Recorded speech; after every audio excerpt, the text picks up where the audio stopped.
Ahoy mates, ever pictured a pirate with a parrot on his shoulder?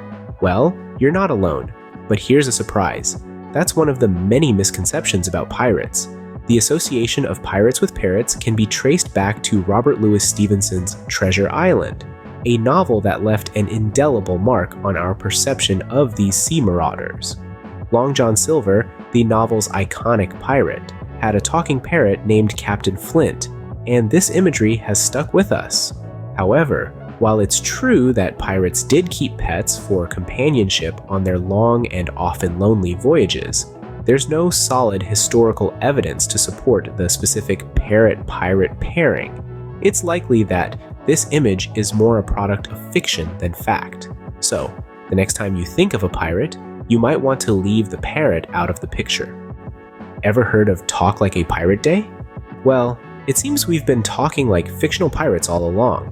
The R's and mateys we associate with pirate talk are more fiction than fact, largely influenced by Disney's 1950 film, Treasure Island.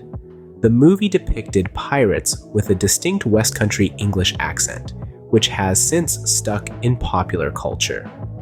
But let's set the record straight. Pirates hailed from various parts of the world, and their accents and vocabulary were as diverse as their origins. Some pirates were English, others Spanish, Dutch, or French. They spoke different languages and had different accents. Therefore, the idea of a universal pirate accent is a Hollywood fabrication. So, if you want to talk like a real pirate, you might have to forget about R's and mateys. What if I told you that pirates were democratic long before it was cool? Sounds incredible, doesn't it? Yet, it's true. The image of a pirate king lording over his ship with an iron fist is more fantasy than fact. Historical records suggest that pirate ships were actually run much like a democracy. Yes, you heard it right, a democracy. The concept of one man, one vote was applied long before it became a cornerstone of modern societies. Pirates, the supposed outlaws of the sea, were practicing this principle while monarchies still ruled the world. Contrary to popular belief, pirate captains were not absolute rulers. They were often elected by the crew, and their authority was far from absolute. Their power was contingent on the satisfaction of the crew. If the crew felt the captain was not serving their interests, they could vote him out. It was a rough and ready form of democracy, but a form of democracy nonetheless. And it didn't end with the captain. Major decisions, like whether to attack a particular ship or what course to set, were usually put to a vote. The voice of every pirate, regardless of their rank, was heard. So, it turns out pirates were more than just ruthless marauders. They were pioneers of democracy on the high seas. If you think a pirate's life was all about treasure hunts and tropical islands, think again.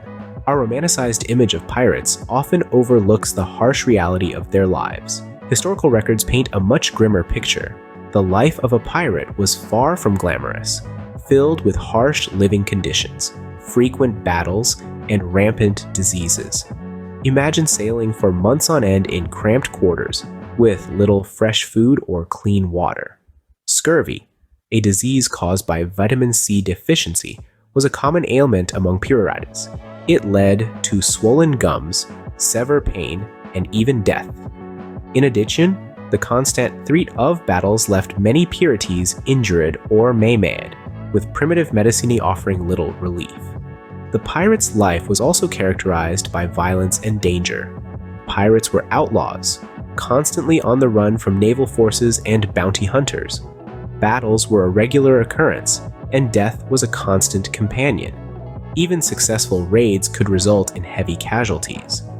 Moreover, the much-fabled pirate treasure was more myth than reality. Most pirates lived hand-to-mouth, their plunder often consisting of everyday items rather than chests of gold and jewels. The few who did amass wealth rarely lived long enough to enjoy it, their brutal lifestyle catching up with them sooner rather than later. So, the next time you dream about a pirate's life, remember, it was far from the romantic adventure we often imagine.